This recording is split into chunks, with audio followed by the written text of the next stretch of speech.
Virtue Tales।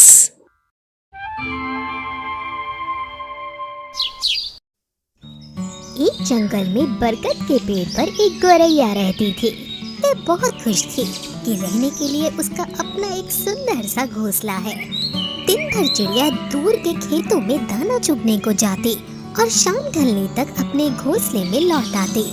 ऐसे ही सुख शांति से दिन गुजर रहे थे। एक दिन चिड़िया ने भरपेट भोजन तो कर लिया, लेकिन समय रहते बारिश होने के कारण घोंसले में लौट न सकी। उसे एक दूसरे वृक्ष पर शरण लेनी पड़ी। उस वृक्ष पर कालू कौवे का घोंसला था। गौरैया ने जब उससे मदद मांगी तो कालू कौवे ने उसे अपने घोंसले में शरण दे दी। कालू भैया, बहुत बारिश हो रही है, क्या मैं आज रात के लिए आपके घोंसले में रह सकती हूँ? अरे कैसी बातें कर रही हो गौरैया बहन, अपना ही घर समझो। सुबह होने पर जब बारिश थमी और आसमान साफ हो गया तो वह अपने घोंसले की ओर उड़ चली। वहां पहुंचकर वह आश्चर्य रह गई जब उसने देखा कि उसके घोंसले पर तो एक खरगोश ने कब्जा कर लिया है। गुस्से में अपना आपा खो बैठी। गौरैया बोली, तुम जहाँ आराम से लेटी हो वो मेरा घर है, चलो भागो यहाँ से। बेवकूफों जैसी बात मत करो। पेड़ों, नदियों, तालाबों पर किसी एक का हक नहीं होता। ये तो तब तक अपने होते हैं जब तक हम वहाँ रहते हैं।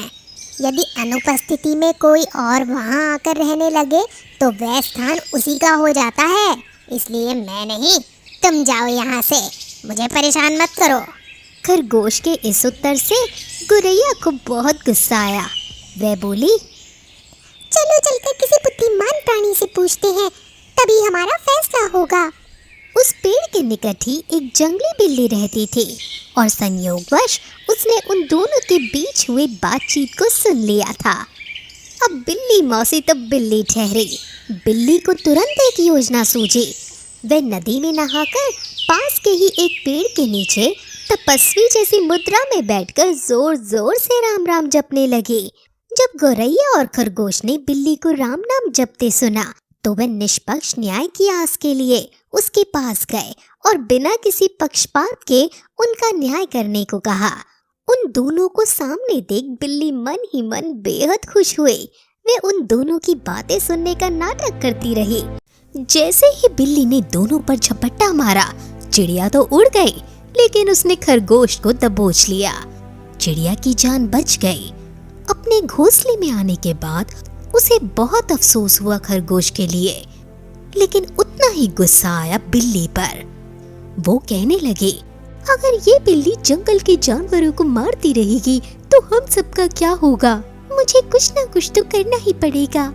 फिर वो कालू कौवे के पास जाकर उसे सारी बात बताती है। क्या हुआ, तुम आज परेशान लग रहे हो? अरे गौरैया बहन आई थी, बहुत रो रही थी। और कालू कौवे ने अपनी पत्नी को पूरी घटना सुनाई। फिर अगले दिन कालू कौवे ने एक बैठक बिठाई और जंगल के दूसरे जानवरों को इस घटना के बारे में बताया। इस घटना को सुनकर सबको बहुत दुख हुआ और सब मिलकर उस बिल्ली का खात्मा करने की योजना बनाने लगे। फिर योजना अनुसार एक दिन भालू काका के 2 बच्चों को जानबूझकर बिल्ली के पास जाकर झूठ मूठ की लड़ाई करने को कहा। तुझे पता है मैं सबसे ज्यादा समझदार हूँ, मैं सबसे बुद्धिमान हूँ। फिर उनकी लड़ाई होते देख बिल्ली बीच में आके बोलती है, क्या हुआ, क्यों लड़ रहे हो? फिर वो दोनों उसको अपने लड़ने का कारण बताते हैं और बिल्ली से कहते हैं, आप तो बहुत समझदार लग रही हैं। आप ही बताएं, हम दोनों में से कौन बुद्धिमान है? उनमें से एक बिल्ली को कहता है, क्या आप जानते हैं पास में ही एक खरगोश रहता है, हम में से जो उसे पकड़ लेगा वो जीत जाएगा। तब दोनों बिल्ली को उस गुफा तक लेकर जाते हैं और कहते हैं कि वह खरगोश गुफा के अंदर रहता है। वो बिल्ली को कहते हैं कि क्या आप अपनी समझदारी का प्रयोग करके उस खरगोश को बाहर तक ले आएंगे? तब वो लालची बिल्ली मन में सोचती है, क्यों ना इन दोनों के साथ उस खरगोश को भी खा लूं। और बिना गुफा पर ध्यान दिए कि यह गुफा शेर की है, वह अंदर चली जाती है और थोड़ी देर में उस बिल्ली के चिल्लाने की आवाजें आती हैं और कुछ देर में उसका अंत हो जाता है। तब गौरैया और उसके जंगल के मित्र सब मिलकर बहुत खुश होते हैं। तो इस प्रकार से बुराई का अंत होता है। इस कहानी से हमें ये शिक्षा मिलती है कि हमें किसी को भी बेवकूफ नहीं समझना चाहिए और लालच में नहीं आना चाहिए, क्योंकि लालच बुरी बला है।